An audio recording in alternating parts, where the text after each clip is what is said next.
আজকের এই সভার সহযোদ্ধা সভাপতি ছোট ভাই, উপস্থিত যারা মুরব্বী এবং যারা আমার সমবয়সী এবং ছোট, যারা এই অঞ্চলের মানুষ, তবে সবাইকে আমার জায়গা থেকে ব্যক্তিগতভাবে এবং আমার সংগঠনের জায়গা থেকে সালাম, আদাব এবং শুভেচ্ছা।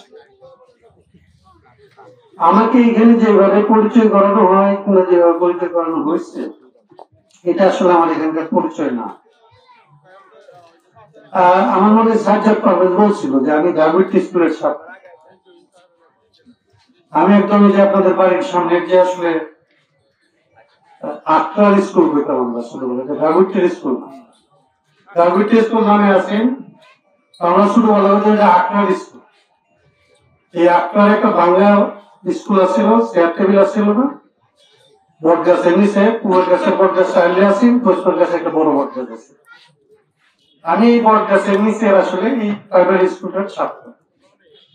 আমার সাথে এখানকার চৌধুরী বাড়ির সাইফুল, বাগ্গু, কাজীবাড়ির লিটন, এই মাসকান্দার এদিকে একটু ধরেন সালেক, মালেক, গোলাপ, এরকম আন্টু, এরকম বহু মানুষ আমরা আসলে একসাথে পড়াশোনা করছি।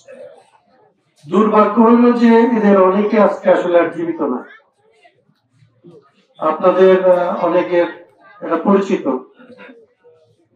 তার মানে আমি যে কথাটা বলতে চাইতেছি এখানে, যে আমার যেটা আসলে একটা মানুষের বড় হওয়ার যে সময়, যে সময়টা আসলে মানুষ হিসাবে বিকশিত হইতে থাকে, যে সময় মানুষের বন্ধুত্ব থাকে, যে সময় মানুষের বন্ধুত্ব অকৃত্রিম থাকে, যে সময় আসলে মানুষের স্বার্থ কিংবা লোভ এইগুলি আসলে তেমন করে জন্মায় না। শুধু খেলা, শুধু আনন্দ, শুধু পড়াশোনা, শুধু মজা, এবং এটার জন্য যে বন্ধুত্ব, এই পুরো বন্ধুত্বটা আমার হচ্ছে এই অঞ্চল বেশ, এই আক্রা বেশ। এবং এখানকার অনেকের সাথে হচ্ছে আমাদের অনেকের সাথে যেটা হচ্ছে যে আটটা থেকে শুরু করে দিলালপুর থেকে শুরু করে যেটা হয় এই অঞ্চল থেকে, আমাদের অনেক বেশি মানুষ আত্মীয় স্বজন। আমরা গিরজ বাড়ির মানুষ, আমার মৈতরবার বন্ধে আপনার গিরজকে আছে, তার মানে তাতালচরের এই বাইন্যাগরের একটা বিরাট অংশ মানুষের গিরস্তি মৈতরবার কেন্দ্র। আমরা যে আসলে ছোটবেলার বাতানের সম্পর্ক, গিরস্তির সম্পর্ক, আমার বাপ দাদার যে আসলে জীবন জীবিকার সম্পর্ক, এইগুলি আসলে এই এখানকার আব্দুল্লাহ ম্যানেজারগিরি করছে, আমরা আব্দুল্লাহ কার করছি, এরকম বিভিন্ন ভাবে মানে কিংবা আত্মীয় স্বজন সব মিলে এই অঞ্চলের সাথে আসলে আমার দুইটা জিনিসের সম্পর্ক আছে। একটা হচ্ছে আমি যে খায়া করে বাইচে থাকার যে আসলে সংস্থান হয়েছে আমাদের জমি দেখে, এই জমি জমা করার যে আসলে একটা সম্পর্ক, বন্ধের সম্পর্ক, গৃহস্থির সম্পর্ক, ম্যানেজারের সম্পর্ক, এই সম্পর্কটা আমার তাতালচর বাইরের সাথে অনেক শক্ত। আরেকটা হলো মানুষের যে কিছু জ্ঞান বুদ্ধি হয়, আমি যে কাজ আপ করছি, আমার যে এখন হাইকোর্টের উকিল কয় কিংবা ধরেন আমার সংবিধানের বিশেষজ্ঞ কিংবা সংবিধান বুঝি, এইটা করার জন্য যে কালা অক্ষর প্রথম যেখান থেকে আসলে আমি নিচ্ছি, এই কালা অক্ষর আসলে আমি শিখছি এগুলো আসলে আটটা থেকে ওই রায়মান বাবু মাস্টারের আসলে হাত ধরে আমার স্কুলে হওয়া, এবং এইখান থেকে আমার জানা শুরু। তার মানে আমি এই আটটার কাছে আমার ঋণ অনেক বেশি, অঞ্চলের কাছে জীবিকার ঋণ, জীবনের ঋণ, জ্ঞানের ঋণ, তার শুরু হচ্ছে আসলে এই অঞ্চলের মানুষের সাথে। আমার যে সমস্ত পরিচয় এতক্ষণ ধরে বলা হয় সেগুলো হচ্ছে মানুষের পরের পোশাক আশাকের মতো। আমি সুইটার পরে রয়েছি, আমি শার্ট কিনতে রয়েছি, এইগুলি এই ধরনের একটা অলঙ্কারের মতো। কিন্তু এই কাপড় খুললে যে মানুষটা আমি, আমার যে শরীর, আমার যে মন, এইটার সাথে আসলে এই অঞ্চলের মানুষের সম্পর্ক অনেক গভীর এবং মানে অনেক বেশি মিলিশ। সেই জায়গা থেকে ধরেন আজকে যে আপনাদের সাথে কথা বলা, আপনাদের সাথে রাজনীতি নিয়ে আলাপ করা, দেশ নিয়ে আলাপ করা, সমাজ নিয়ে আলাপ করা, এইটার একটা উপলক্ষকে ধরে আমার কাছে যেটা মনে হয়েছে যে আমি আমার শৈশবের কাছে, আমার কৈশোরের কাছে, আমার ছোটবেলার কাছে আসলে আমি ফেরত আসছি। তো সেইটার জন্য যারা এই আয়োজনটা করছে, যারা আপনারা এতক্ষণ ধরে এরকম কি বলা যায়, আমাদের লোকজন তো ধরেন গলা কাপায় বক্তৃতা করে না, খুব বেশি ধরেন আপনার বক্তৃতার মধ্যে এটা একই কথা আমাদের লোকজন বারবার বলতে থাকে, আমাদের তো কোনো মজা নাই। এই যে আসলে মজা ছাড়া একটা জিনিসের মধ্যে ঘন্টার পর ঘন্টা বসে আপনারা অপেক্ষা করতেছেন আছে, এইটার জন্য আমি আপনাদের কাছে কৃতজ্ঞতা জানাই। এবং কৃতজ্ঞতা জানাই আমি দুই চারটা কথা আপনাদের সাথে, আপনাদের ছেলে হিসাবে, আপনাদের এলাকার লোক হিসাবে, আপনাদের এই আটরা থেকে যে পড়াশোনা করছি ওই দিনের কিছুটা আসলে ইয়ে হিসাবে আজকে দুই তিনটা কথা আমি তো বলি। আমার আগে অনেকে বলছে, কথাগুলি বলছে, তো কথাগুলি ধরেন একটু আরেকটু পরিষ্কার করে বলি। ধরেন আপনার আমরা মানুষ হিসাবে এই যে আমাদের একটা দেশ আছে, এর নাম বাংলাদেশ। বাংলাদেশ মানে বাংলাদেশ বলতে আমি বুঝেছি এখানে আমরা ছোটবেলা বলতাম যে এটা 54,000 বর্গ মাইল একটা এলাকাটা একটু বড় হয়েছে, সমুদ্রের দিক থেকে ধরেন নদীর চর বলে একটা জিনিস আমরা ছোটবেলায় এটা ছিল না, দেখছি হাতিয়ার পাশে আসলে একটা নিজুম দ্বীপ দেখছি, মানে আমাদেরকে কিছু বড় হয়েছে। এখন ধরেন 54,000, 60,000, 65,000 বর্গ মাইলের যে একটা এলাকা, এইটা হলো একটা দেশ। আপনি যেরকম খেত কিরিয়ামের সীমানা দিয়ে ভাগ করেন, লাইন দিয়ে ভাগ করেন, এই দেশটা এরকম সীমানা দিয়ে ভাগ করেন। এই দেশটার মধ্যে আমরা আসলে যারা 18 কোটি মানুষ এই যারা বসবাস করি, এই পুরো দেশটা হলো আমরা 18 কোটি মানুষের দেশ। এই দেশের মালিক হলাম আমরা। এর আগে এই দেশের মালিক ধরেন রাজারা হইতো, ব্রিটিশ হইতো, পাকিস্তান হইতো, কারণ একটা নিয়ম ছিল যুদ্ধ করে যে দেশ দখল করতো এর হলো দেশের সম্রাট হইতো, এর দেশও থাকবা লাগে, এর খাজনা দেওয়া লাগে।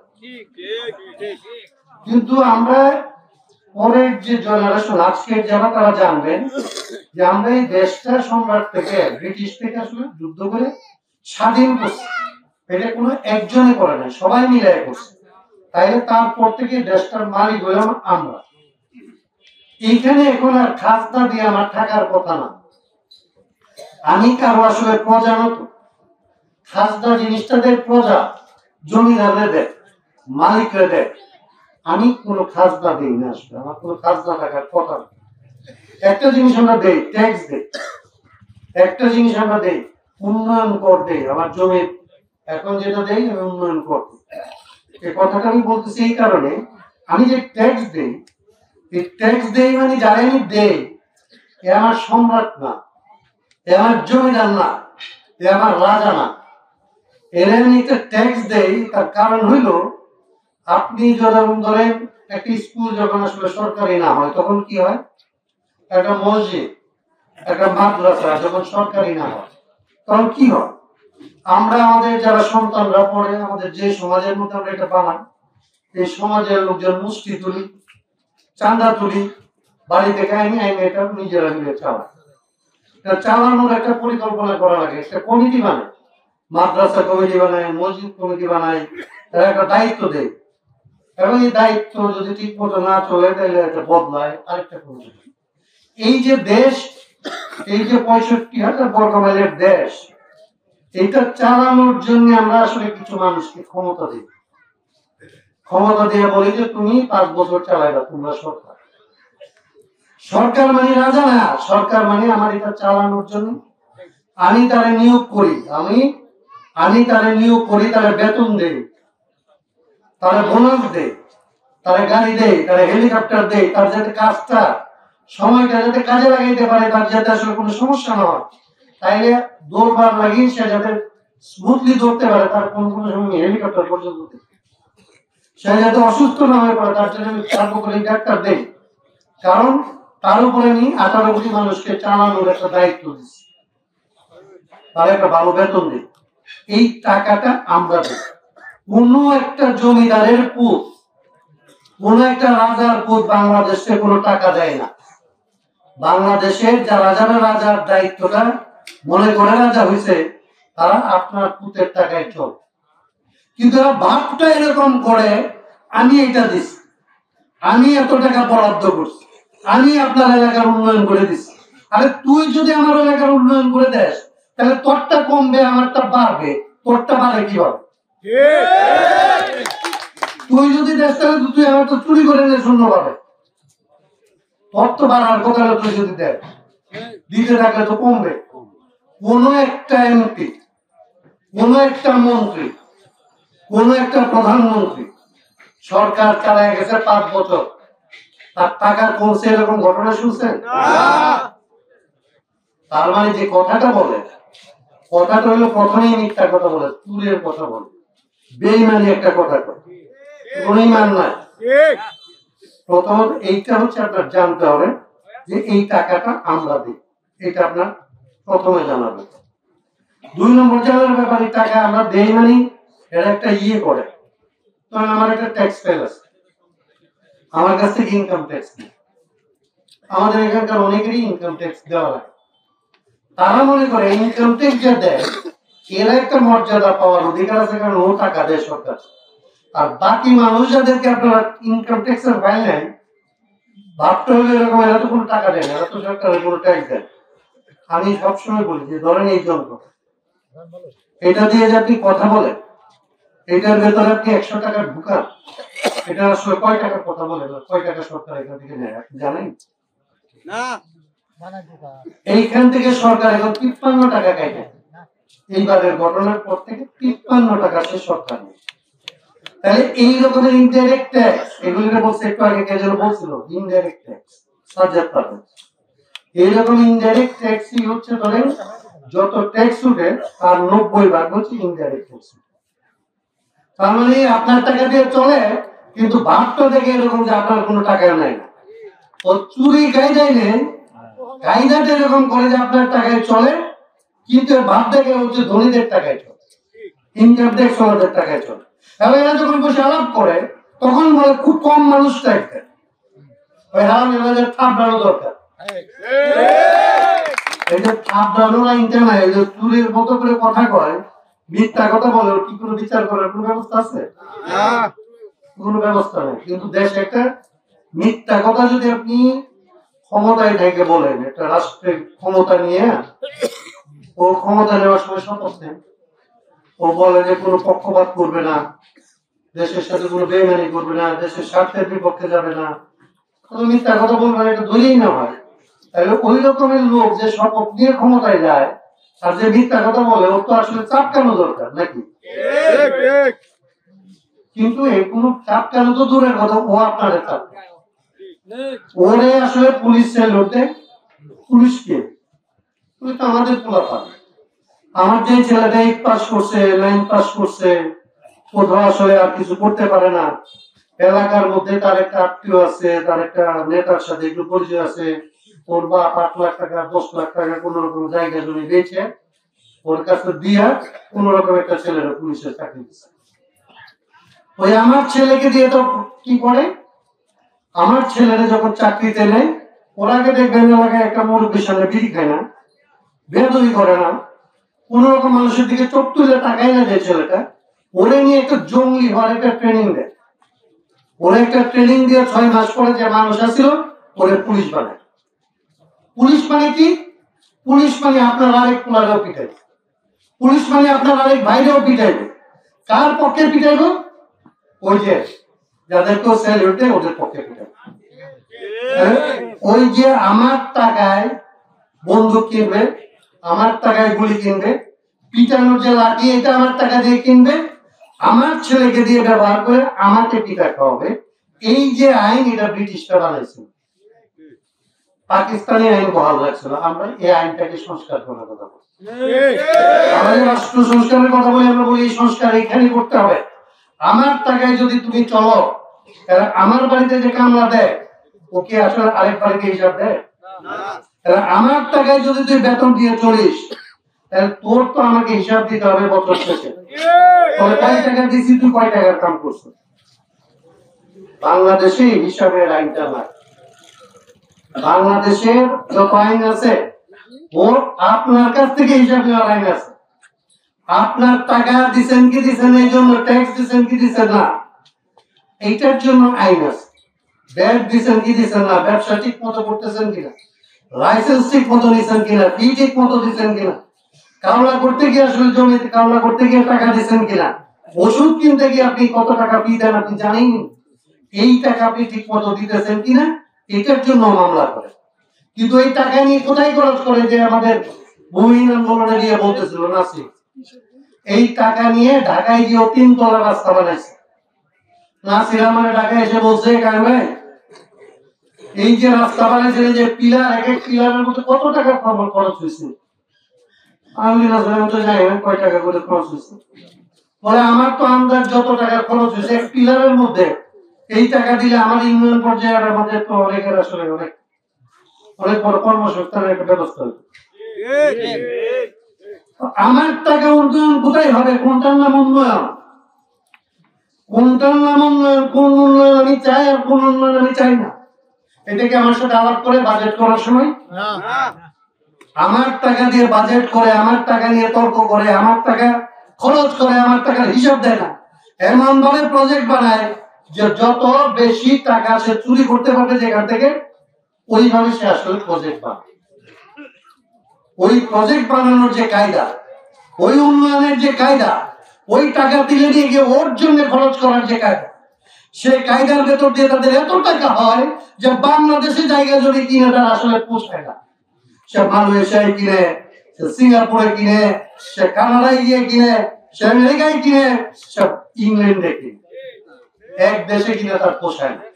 টাকা জমতে জমতে তার এত টাকা হয়, বাংলাদেশে তার টাকা রাখার জায়গা থাকে না। এই টাকা আপনার পোলা সৌদি আরবে কামলা দিয়ে পাঠায়, এই টাকা আপনার বোন সৌদি আরবে প্রায় কিন্তু লাশের জীবন যাপন করে টাকা পাঠায়।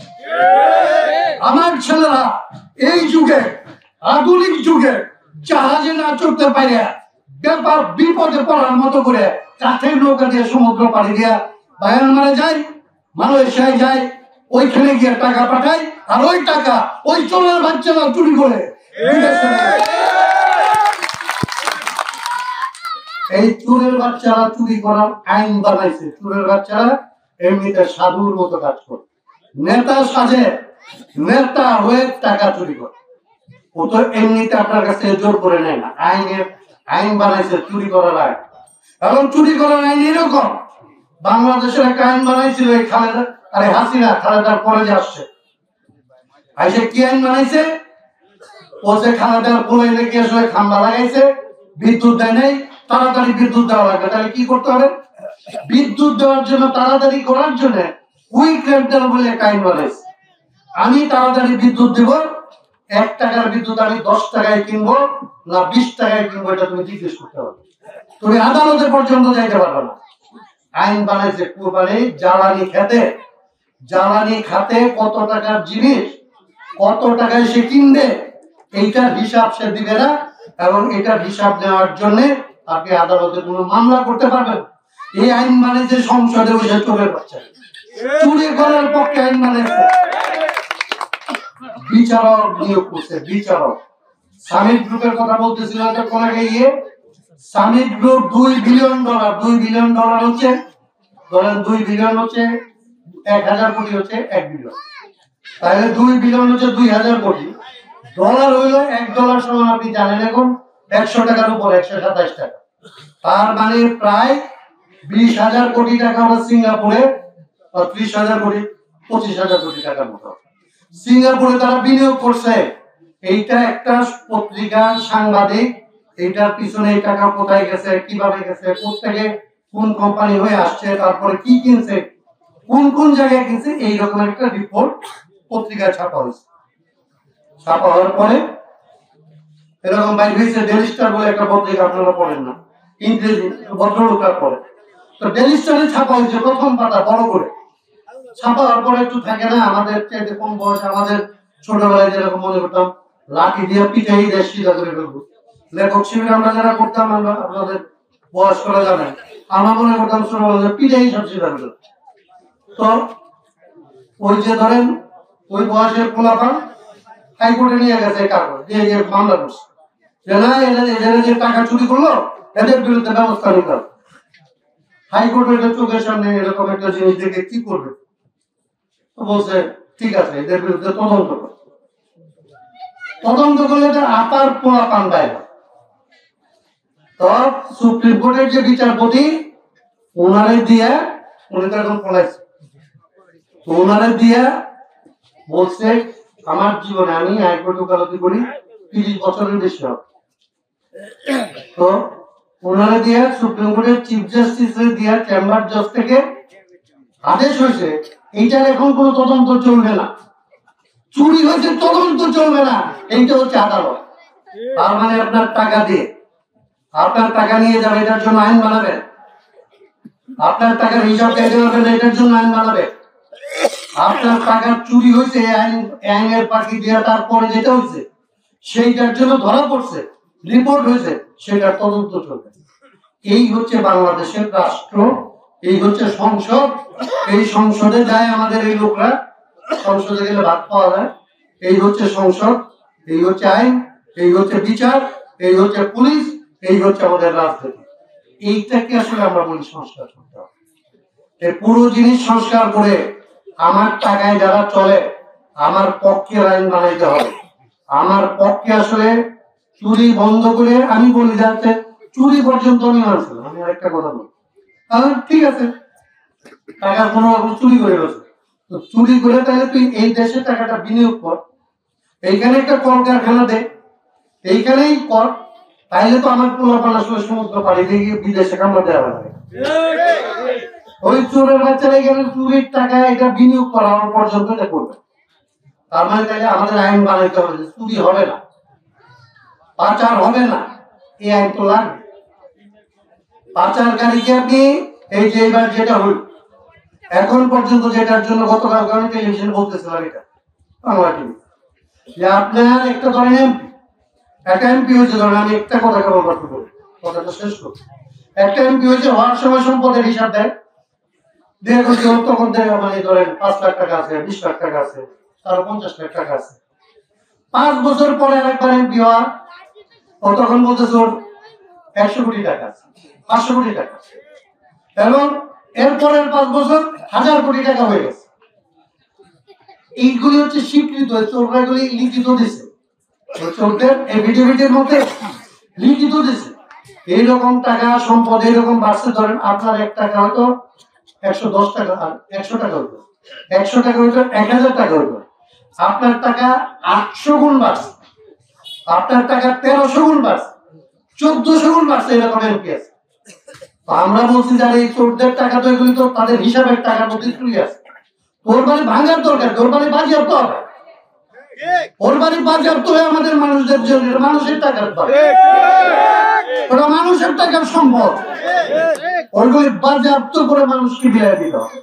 এইখানে কলকারখানা বলবে, অফিস আদালত বলবে, আমাদের পোলাপানের জন্য স্কুল হবে, কলেজ হবে, আমাদের লোকজন এটা কাজ করবে, এই টাকা তো তোর বাপের টাকা না। তাহলে এখন পর্যন্ত এগুলি হচ্ছে না, এই আইনকে সংস্কার করতে হবে, এই সরকারকে এগুলি করতে বাধ্য করতে হবে, এই পরিবেশ বাংলাদেশে তৈরি করতে হবে যে রাজনীতি করবে সেই মানুষেরা যারা আসলে নিজের খায় বনের মোস্তা হয়, বনেরটাও খাবে, ঘরেরটাও খাবে, দেশেরটাও খাবে, এটার নাম রাজনীতি। এই রকমের বদমাইশি করতে দেওয়া যাবে না। এই মুহূর্তে দরকার রাষ্ট্রের সংস্কার, এই মুহূর্তে দরকার রাষ্ট্রের সংস্কার। এই আলাপ আমি সারা বাংলাদেশে শুরু করছি, এই আলাপ আপনাদের সাথে সবার শেষে আসছে। বাজিতপুরে আমি শেষে আসছি তার একটা কারণ, আমি জানি এটা আমার এলাকা, এটা যেরকম আখড়া আমার এলাকা, বলির দিকে আমার এলাকা, দিঘির ঘর আমার বাড়ি, হুমায়ুনপুর এরকম। তার মানে আমার কাছে মনে হয়েছে যে দেশে যদি না বুঝাইতে পারি বাজিতপুর বুঝাই লাভ হতো, আর দেশে যদি আমি বুঝাইতে পারি তাহলে বাজিতপুর বুঝানো, বাজিতপুরের মানুষ আমি বুঝি যে বাজিতপুরের মানুষের যে কলিজা যেটা আছে। আর আমি এখন পর্যন্ত বাজিতপুরে যেভাবে বাজিতপুরের মানুষ যারা আমাকে চিনে, আমার বাপ যারা চিনে, আমার দাদারা যারা চিনে, আমাদের 3 সিঁড়ির মধ্যে এটা বলতে পারবে না যে কারো 1 পয়সা আমার দাদা মেরে গেছে, কারো 1 পয়সা আমার বাপ মেরে গেছে, কারো 1 পয়সা আমরা মেরে খাওয়ার চিন্তা করছি। অতএব এইটা যদি আমার থাকে, আমি যদি কারো বাইরে না খাই, আমি যদি কারো কাছ থেকে লুটবার আমার যদি চিন্তা না থাকে, মানুষ যদি আমাকে এইভাবে জানে, তাহলে আমি জানি যে আমার এলাকা ঠিক করা আমার দেশের মানুষ এটা ঠিক করে দেবো, আমার নিজে লাগবে শুরু করতে হবে আমার, কিন্তু মানুষ এটা ঠিক করবো 3 মাস লাগবো বাজিতপুর ডিগ্রি ঠিক করতে, এইটা বেশি দিন লাগবে। এই যে 3 মাস লাগবে এটা অনেকের মাথার মধ্যে আসলে চিন্তা শুরু হয়েছে। অনেকের নাকি এক ধরনের ভস্কালির স্বভাব হচ্ছে, মানে কেউ কেউ এসে ভস্কা গোষ্ঠী করতে চায়। আমি খুব বিনয়ের সাথে বলতে চাই, বাবা রে, আমরা যদি অন্যায়, আমাদের লোকজন কোনো অন্যায় করবে না, অন্যায় ভাবে তোদের কাউকে কোনো আক্রমণ করবে না।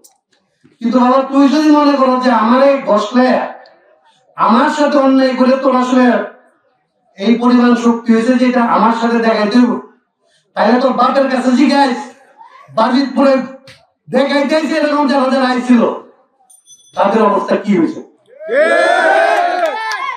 বাজিতপুরে দেখাইতেছে এরকম কোন শক্তিকে আমরা ছাড়ি না। বাজিতপুরে কোন সাধারণ মানুষ আমাদের দ্বারা নির্যাতিত হয় না। তো বাজিতপুরের কোন প্রভাবশালী মানুষ যারা মনে করছে সাধারণ মানুষকে নির্যাতন করা না, তাদের কাউকে ছাড়ি নাই, কোনোদিন ছাড়ি নাই।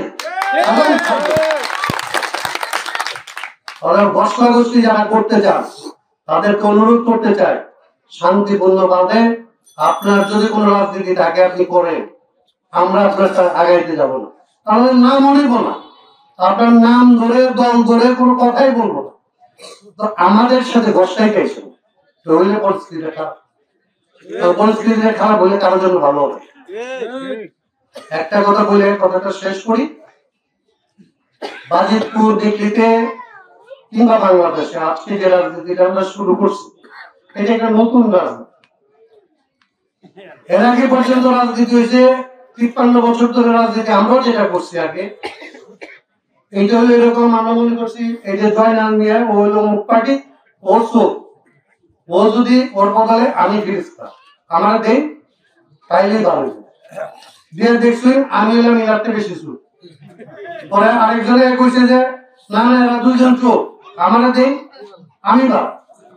আমরা বলতেছি যে চোর যে চুরি করে, চোর তো খারাপ আছে, খালি চোরে চুরি করতে পারে। বাংলাদেশের আইন কানুন চোরের পক্ষে, বাংলাদেশের আইন কানুন চোরের পক্ষে, চুরি করার পক্ষে। আমরা দুইটা জিনিস বদলাইতে চাই, চোরটারও বদলাইতে চাই, আর চোররা যে চুরি করে যে ধরেন সাধু সাজে মাতব্বর হয়ে আইনটা বদলাইতে চাই। বাংলাদেশে আইন এবং রাজনীতি দুইটারই সংস্কার চাই। রাষ্ট্র, রাজনীতি, সরকার, আইন এইগুলির আসলে সংস্কার করতে হবে, ঠিক করতে হবে। সংস্কার মানে একটু ঠিক করতে হবে, মেরামত করতে হবে। তো সেই রাজনীতিটা ধরেন আমরা করতেছি, আমরা আপনাদের পেটের তোলার মতো, কারো ভাইয়ের মতো, কারো মামার মতো। আমি একটা কথা শুধু বলে শেষ করি আমার কথাটা, বাজিতপুরে কারা কোন দল করেন, কারা কোন রকমের রাজনীতি করেন, এগুলি নিয়ে আমার কোনো মাথা ব্যথা নেই। আপনারা গত 30 বছর 35 বছর যারা এখানে রাজনীতি করছে এদের সাথে আলাপ করে দেখবেন তারা কে কোন দল করে, এভাবে আমি কাউকে আসলে বিবেচনা করি না। যে আমার একদিনের ছোট তারা আমি একদিনের ছোট হিসাবে দেখি, যে আমার একদিনের বড় তারা আমি একদিনের বড় হিসাবে দেখি। দুই ভাবে দেখি, একটা মানুষকে জুলুমবাজ হিসাবে দেখি, আরেকটা মানুষ মজলুম হিসাবে দেখি।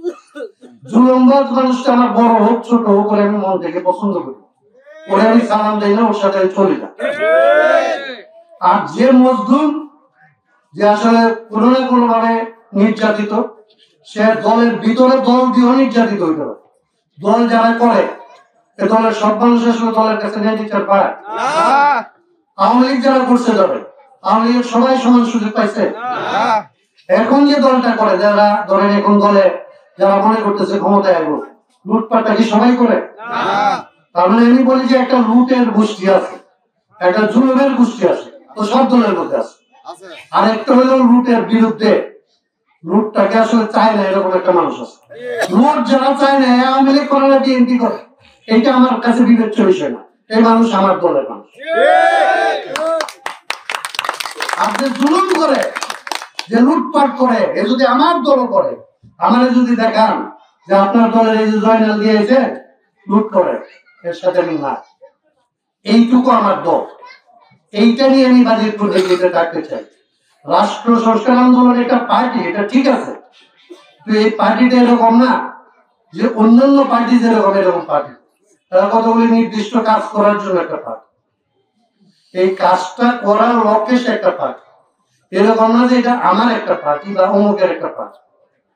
সেই জন্য আমি বলি, আমার কোন দলের সাথে রাজনীতি করে বিরোধিতা না, আমার কোন দলের লোক, আমি অনেক দলের লোককে চিহ্নিত আমি ব্যক্তিগতভাবে, এটা আমার বলতে হবে, এটা না বললে বেইমানি হবে। বাজিতপুরে আওয়ামী লীগ করে, এরকম বহু লোক আমাকে ব্যক্তিগতভাবে ভালোবাসে, শ্রদ্ধা। বাজিতপুরে ধরেন বিএনপি করে, এরকম বহু লোক আমাকে ব্যক্তিগতভাবে আমার বন্ধু, শ্রদ্ধা করে, ভালোবাসে। বাজিতপুরে যারা, যেটা বললাম যে লুটপাট করে, এদের কথা না। এরকম লোক আপনার তো আপনার এই গ্রামের মধ্যে আছে, আপনার আশপাশে আছে, যে নাম বলবে না বিব্রত হবে, দরকার নেই।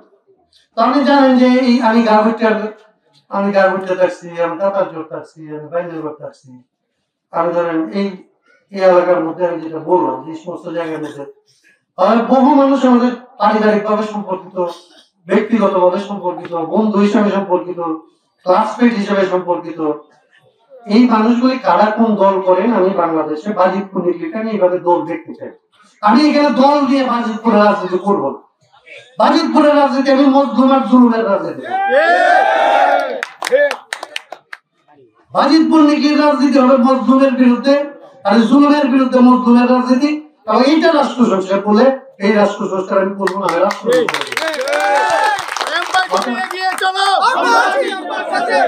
তুমি এগিয়ে চলো, এই মুহূর্তে দরকার সংস্কার।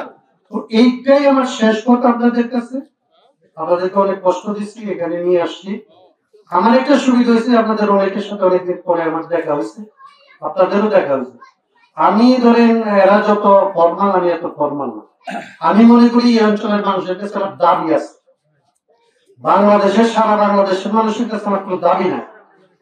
তাদেরকে আমি একটা অনুরোধ করি বা একটা বলি যে রাজনীতিটা আপনাদের জন্য দরকার। বাজিতপুরের মানুষের কাছে, নিখিল মানুষের কাছে, বিশেষত এই অঞ্চলে বাজারের পূর্ব পাশে, মানে এই বাজারের পূর্ব পাশের মানুষের কাছে আমার একটা অধিকার আছে। এবং সেই জায়গা থেকে আপনাদের কাছে আমি দাবি করতে আসছি যে আমি একলা, যদি আপনি মনে করেন যে আমি ঘরে ঘরে যাব, আমি আপনাদের সবার সাথে গিয়ে আলাপ করে এটা বোঝাবো, আমি এটা করতে পারবো। আমার সামনে আরো 9 মাস সময় আছে। তাইলে বাংলাদেশে যদি দৌড়াই, দৌড়ানোটা বন্ধ হয়ে যাবে। আপনাদের কাছে আমার দাবি, বাজিতপুর নিয়ে আপনারা দৌড়াবেন, আমার বাংলাদেশের বাকিরা যে দৌড়ায়, এই দৌড়ানোর সুযোগটা আমাদের দিবে। এই দৌড়ের কাজটা, আমার পক্ষের দৌড়ের কাজটা আপনাদেরকে করতে হবে। যদি আপনাদের মনে হয় আমি মেয়ের পক্ষে আছি, যদি আপনাদের মনে হয় যে আমি এই অঞ্চলের মানুষের জন্য বা সারা বাংলাদেশের মানুষের জন্য একটা ন্যায্য সমাজ, ন্যায্য রাজনীতি, ন্যায্য রাষ্ট্র, ন্যায্য আইন বানানোর কাজটা করতেছি বা করার চেষ্টা করতেছি, এটা যদি আপনার বিবেক বলে এবং আমার সম্পর্কে খোঁজ দেওয়ার পরে আপনি যদি এটা আপনার হিসাবের মধ্যে আসে যে না, ওদের সাথে থাকা যায়, তাইলে আপনাদের কাছে আমার দাবি, এই কাজ আপনাকে করতে হবে। আমি পুরোটা পারবো না। আপনাদেরকে নিজেদের মধ্যে কথা বলে, নিজেদের মানুষদের সাথে আলাপ করে এই ধারণাটাকে, এই রাজনীতিটাকে এইখানে আসলে ছড়াই দিতে হবে। এবং আমরা কারোর সাথে বিরোধ না করে বাংলাদেশে একটা নতুন রাজনীতি প্রতিষ্ঠা করবো। এই কথাটা বলে আপনাদের প্রতি আবারও আমার শুভেচ্ছা এবং কৃতজ্ঞতা জানাই। যে আপনারা কিংবা মাসকান্দা, এই মানুষ সবার প্রতি আমার সালাম, শুভেচ্ছা এবং কৃতজ্ঞতা। আপনাদের সবাইকে ধন্যবাদ।